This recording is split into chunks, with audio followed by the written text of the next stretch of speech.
Hello everyone. मैं doctor Rajshree, सहायक आचार्य माणिक्यलाल वर्मा, राजकीय महाविद्यालय भीलवाड़ा।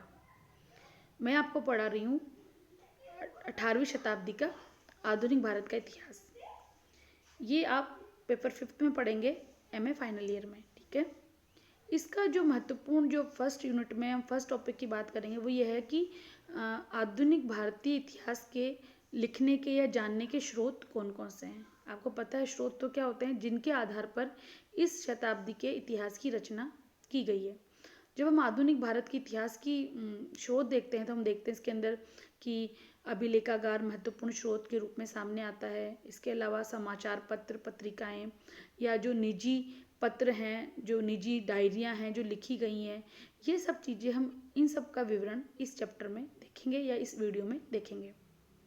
तो हम देखते हैं कि जो इस काल में जब लिखने साहित्य लिखा जाता है तो इस काल में जानने के लिए हमारे पास अत्यंत मात्रा में ऐतिहासिक सामग्री मौजूद है। और इसमें सबसे महत्वपूर्ण जो प्राथमिक जिसको हम प्राथमिकता देते हैं वो है अभिलेखागार। अभिलेखागार क्या होता है? अभिलेखागार ऐतिहासिक अभिलेखों और दस्तावेजों को संग्रह होता है, ठीक है। एक ऐसा भवन जहाँ जितने भी ऐतिहासिक अभिलेख हैं या जो दस्तावेज है उनका संग्रह करके रखा जाता है, उन्हें क्या कहते हैं? अभिलेखागार कहते हैं। ये जो अभिलेखागार हैं वह अद्वितीय हैं, मूल दस्तावेज हैं, ठीक है। और ये हमारे लिए इसलिए महत्वपूर्ण है क्योंकि ये एक पीढ़ी का ज्ञान दूसरी पीढ़ी तक ले जाते हैं, ठीक है। आधुनिक भारत से संबंधित जितने भी अभिलेखागार हैं उनका महत्वपूर्ण हिस्सा कौन सा है? सरकारी रिकॉर्ड या विभिन्न स्तरों पर सरकारी एजेंसियों के कागजात।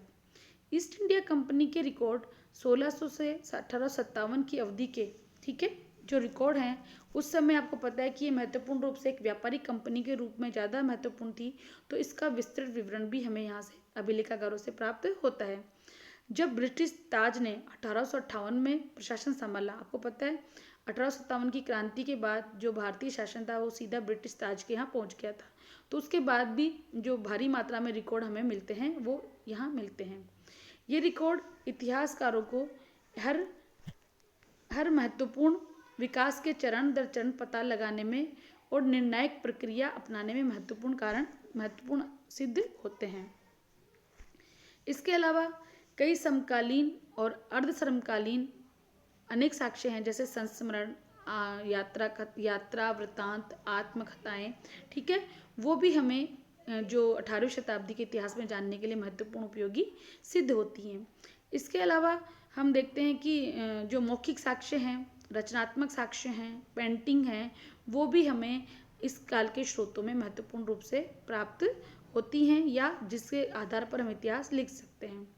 जो अब अगर हम अभिलेखीय सामग्री की बात करते हैं तो देखते हैं कि ये 4 अभिलेख जो होते हैं वो 4 तरह के होते हैं। जैसे एक केंद्र सरकार के अभिलेखागार, दूसरा राज्य सरकार के अभिलेखागार और तीसरा मध्यवर्ती और अधीनस्थ अधिकारियों के रिकॉर्ड। इसके अलावा निजी अभिलेखागार ये भी इसके अंतर्गत आते हैं। पहले हम बात करेंगे केंद्र सरकार के अभिलेखागार की।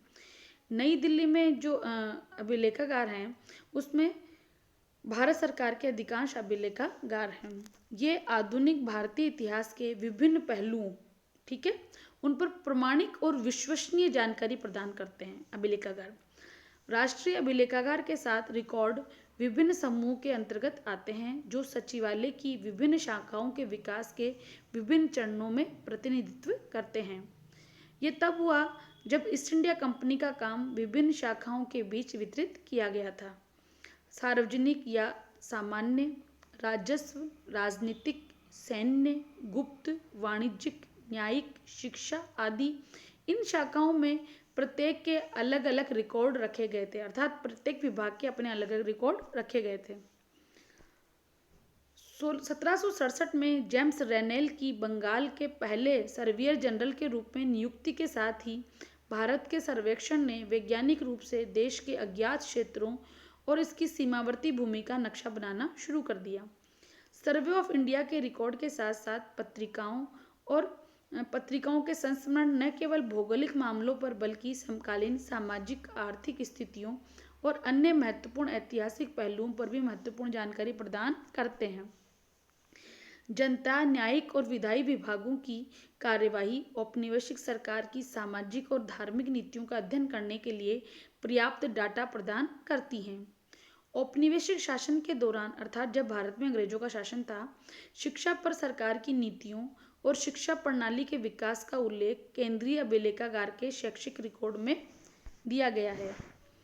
राष्ट्रवादी आंदोलन के उद्भव पर असर डालने वाले कागजात गृह विभाग के रिकॉर्ड की सार्वजनिक श्रृंखला का हिस्सा थे, लेकिन 1907 में रिकॉर्ड की एक नई श्रृंखला होम पॉलिटिकल को राजनीतिक और सांप्रदायिक मुद्दों से विशेष रूप से निपटने के लिए शुरू किया गया। 1920 से 1937 तक के संवैधानिक घटनाक्रम के एक विश्लेषणात्मक अध्ययन के लिए सुधार कार्यालय के रिकॉर्ड बहुत अधिक मात्रा में क्या है, उपयोगी हैं। अर्थात हम देख सकते हैं कि केंद्रीय अभिलेखागार में जो हमें अभिलेख मिलते हैं उससे न केवल उस काल के सरकारी रिकॉर्ड में, जैसे उस काल की सैन्य स्थिति या उस काल की गृह विभाग की स्थिति, पुलिस, सब न्यायिक हम चीज़ें देख सकते हैं। इसके अलावा उस काल के सामाजिक आर्थिक संबंधों के बारे में एक महत्वपूर्ण जानकारी हमें उस काल के जो केंद्र सरकार के जो अभिलेखागार हैं उनमें मिलती है। इसके बाद हम बात करेंगे राज्य सरकारों के अभिलेखागारों की। राज्य अभिलेखागार में स्रोत सामग्री में पहला है पूर्व ब्रिटिश प्रांतों के रिकॉर्ड शामिल हैं, ठीक है। दूसरा तत्कालीन रियासतें जिन्हें 1947 के बाद भारतीय संघ में शामिल किया गया था। और तीसरा अंग्रेजों के अलावा अन्य विदेशी प्रशासन। इनके अलावा उन भारतीय शक्तियों के रिकॉर्ड जिन्हें ब्रिटिशों ने अपने कब्जे में ले लिया था, उदाहरण के लिए लाहौर साम्राज्य के अभिलेखागार जिन्हें 1800 से 1849 तक खालसा दरबार के नाम से जाना जाता है, महत्वपूर्ण सामग्री उपलब्ध करवाते हैं। भारत में पूर्व ब्रिटिश सार्वजनिक अभिलेखागार का एक और महत्वपूर्ण संग्रह है पेशवा दफ्तर, जो एलियनेशन ऑफिस पुणे में स्थित है। यह पेशवाओं के पतन से पहले लगभग एक शताब्दी अवधि के लिए मराठा इतिहास के अध्ययन के लिए एक महत्वपूर्ण स्रोत है। कौन सा? पेशवा दफ्तर, जो कहाँ है? पुणे में स्थित है। राजस्थान की रियासतों के इतिहास का अध्ययन करने के लिए हम जयपुर, बीकानेर, जोधपुर, उदयपुर आदि के अभिलेखागार इन राज्यों के अभिलेखागार जो बीकानेर के राजस्थान राज्य अभिलेखागार में रखे गए हैं। अर्थात अगर हम देखते हैं कि हमें राजस्थान की रियासतों के संबंध में या उस काल में जो भी हमारा राजनीतिक, सांस्कृतिक, सामाजिक इतिहास है, अगर हम उसके बारे में हमें जानकारी लेनी है तो हमें बीकानेर के स्थित अभिलेखागार में जाना पड़ेगा और उसमें हमें वहाँ जो दस्तावेज हैं उस काल के, उसमें हमें जानकारी प्राप्त हो जाएगी। इसी तरह जम्मू और कश्मीर में 1846 से डोगरा शासन के इतिहास का जम्मू में रखे गए राज्य पत्रों के मूल्यवान संग्रह से अध्ययन किया जा सकता है। रियासतों के अन्य महत्वपूर्ण अभिलेख जैसे ग्वालियर, इंदौर, भोपाल, रीवा सभी मध्य प्रदेश, त्रावणकोर, केरल के कोचीन, कर्नाटक के मैसूर और महाराष्ट्र के कोल्हापुर में है। अर्थात अगर हमें इन रियासतों के संबंध में जानकारी प्राप्त करनी है तो हमें ग्वालियर, इंदौर, भोपाल, जो जहाँ पे मैंने आपको बताया, वहाँ इन सब के दस्तावेज सुरक्षित मात्रा में रखे गए हैं। इसके अलावा 3 प्रेसिडेंसियों के अभिलेखागार, हमें पता है कि उस काल में 3 प्रेसिडेंसियाँ कौन सी थी? एक तो थी बंगाल, दूसरा थी मद्रास और तीसरा थी बम्बई। तो फोर्ट विलियम अर्थात बंगाल प्रेसिडेंसी के शुरुआती रिकॉर्ड 1756 में कलकत्ता के बर्खास्त होने के दौरान खो गए थे, लेकिन प्लासी के ब्रिटिश जीत के बाद बंगाल प्रेसिडेंसी के अभिलेखागार पूरी श्रृंखला में बच गए हैं, जो कि आंशिक रूप से नेशनल में उपलब्ध हैं, भारत के अभिलेखागार, और आंशिक रूप से पश्चिम बंगाल के राज्य अभिलेखागार में है। अर्थात कुछ दस्तावेज नई दिल्ली में स्थित है, अभिलेखागार में है, और कुछ हमारे पश्चिम बंगाल के कलकत्ता में वहाँ रखे गए हैं। मद्रास प्रेसिडेंसी के रिकॉर्ड 1670 ईस्वी से शुरू होते हैं और इसमें फोर्ट सेंट जॉर्ज के गवर्नर और काउंसिल के रिकॉर्ड शामिल हैं। इन अभिलेखों में अंग्रेजी ईस्ट इंडिया कंपनी के दक्षिण में राजनीतिक शक्ति के रूप में और दक्कन में एंग्लो फ्रेंच संघर्ष और अन्य भारतीय शक्तियों के साथ जो उनका टकराव हुआ, इन सब की जानकारी हमें जो मद्रास प्रेसिडेंसी के जो अभिलेखागार है वहाँ मिलती है। इसके अलावा बॉम्बे प्रेसिडेंसी के अभिलेखागार, महाराष्ट्र सचिवालय रिकॉर्ड कार्यालय मुंबई में रखे गए पश्चिम भारत के इतिहास का अध्ययन में अत्यंत महत्वपूर्ण उपयोगी सिद्ध होते हैं। महाराष्ट्र, गुजरात, सिंध और पूर्ववर्ती बॉम्बे प्रेसिडेंट के कन्नड़ भाषी जिले जो 1956 में मैसूर में शामिल किए गए थे, इन सब की जानकारी हमें इन रिकॉर्डों से प्राप्त होती है। अन्य यूरोपीय शक्तियों के अभिलेखागार। गोवा से प्राप्त लिस्बन के आदेश और प्रेषण और भारत से पुर्तगाल को भेजे गए प्रतिक्रियाओं और रिपोर्टों ने पुर्तगाली अभिलेखागार के बीच सबसे महत्वपूर्ण ऐतिहासिक सामग्री का निर्माण किया है।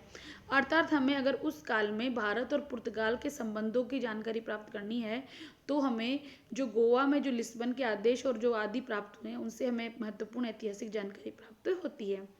कोचीन और मालाबार के डच रिकॉर्ड, मद्रास रिकॉर्ड कार्यालय और पश्चिम बंगाल के राज्य अभिलेखागार में चिनसुरा के हैं।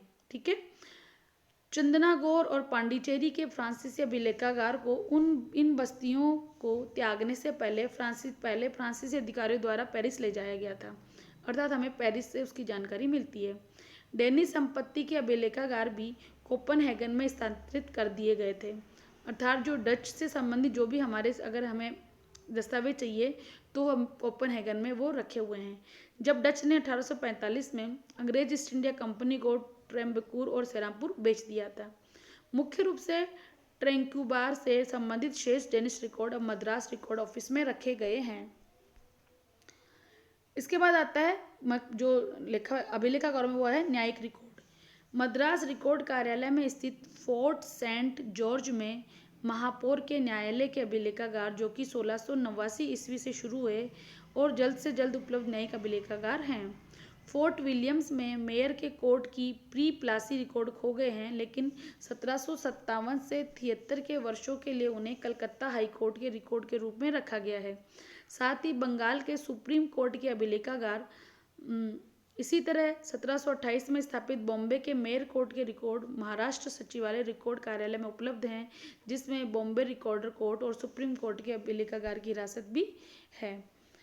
इसके बाद आता है प्रकाशित अभिलेखागार। सबसे महत्वपूर्ण अभिलेखीय प्रकाशन संसदीय पत्र हैं, जिनमें क्राउन के तहत ईस्ट इंडिया कंपनी और भारत सरकार के रिकॉर्ड के कई अंश शामिल हैं।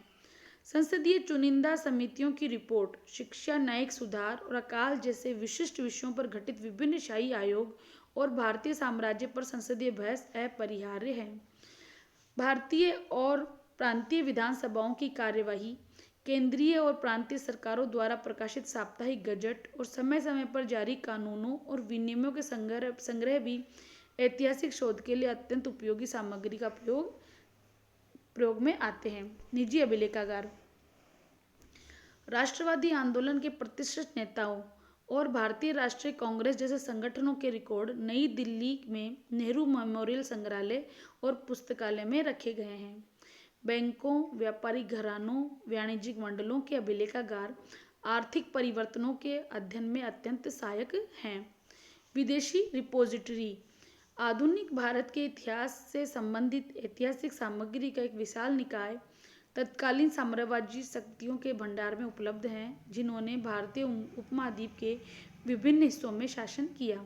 इंग्लैंड में स्थित भारतीय कार्यालय रिकॉर्ड, लंदन और ब्रिटिश संग्रहालय में लिखे गए रिकॉर्ड भी महत्वपूर्ण रूप से उपलब्ध हैं। अर्थात लंदन में जो भारतीय कार्यालय की रिपोर्ट है वो वहाँ दस्तावेज के रूप में महत्वपूर्ण कार्य करती है।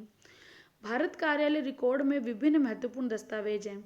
समय समय पर गठित ईस्ट इंडिया कंपनी और विभिन्न समितियों के निदेशकों के न्यायालय और जनरल कोर्ट के मिनट, भारत के मामलों के नियंत्रण बोर्ड या आयुक्तों के बोर्ड के मिनट और पत्राचार और राज्य सचिव और भारत परिषद के रिकॉर्ड, इनसे हमें उस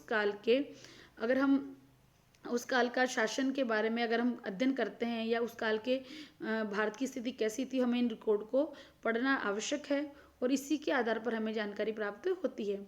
ब्रिटिश संग्रहालय में ब्रिटिश वायसराय, राज्यों के सचिवों और अन्य उच्च रैंक वाले नागरिक और सैन्य अधिकारियों के संग्रह हैं जो भारत में तैनात थे। मिसाल के तौर पर मिशनरी सोसाइटीज़ के अभिलेखागार church missionary society of London के पूर्व स्वतंत्र भारत में शैक्षिक और सामाजिक विकास की अंतर्दृष्टि प्रदान करते हैं।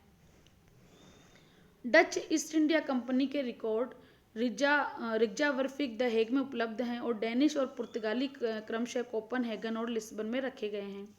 यूरोपीय राष्ट्रों के अभिलेखागार के अलावा पाकिस्तान में संरक्षित अभिलेखागार भी अत्यधिक महत्व है।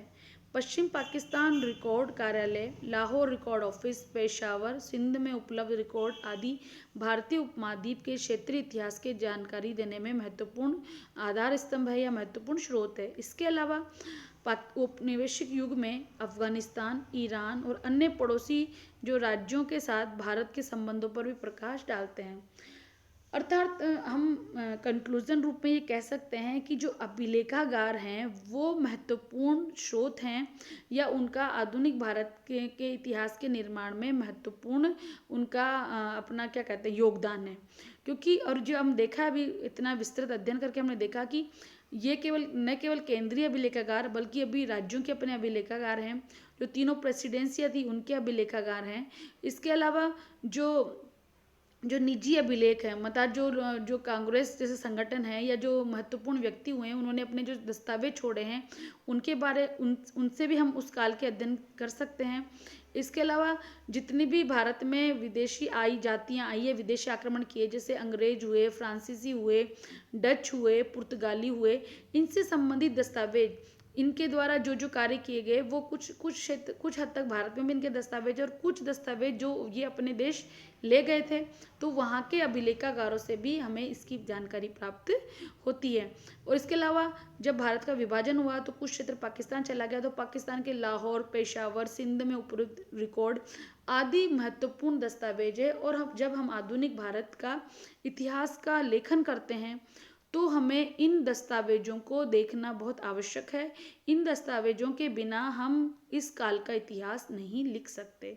तो हम ये क्वेश्चन आपके एग्जाम की दृष्टि से अत्यंत महत्वपूर्ण है कि आधुनिक भारत के इतिहास के स्रोत में अभिलेखागार की भूमिका बताइए, या फिर ये छोटा क्वेश्चन भी आ सकता है कि केंद्रीय अभिलेखागार के बारे में बताइए या राज्य के अभिलेखागारों के बारे में बताइए, या शॉर्ट टर्म क्वेश्चन पूछा जा सकता है 2 नंबर में कि नेहरू लाइब्रेरी कहाँ स्थित है या नेशनल म्यूजियम में क्या रखा है। तो ये सब चीज़ें आपके इस टॉपिक में महत्वपूर्ण रूप से हैं और इसमें मैंने आपको अभी अभिलेखागार के बारे में जानकारी दी है। अगले वीडियो में जो बाकी के स्रोत है उसके बारे में हम अध्ययन करेंगे। इसी के साथ ये टॉपिक यहीं आधा होता है। अगले वाले पार्ट में हम इसका आधा पार्ट खत्म करेंगे। ओके, धन्यवाद।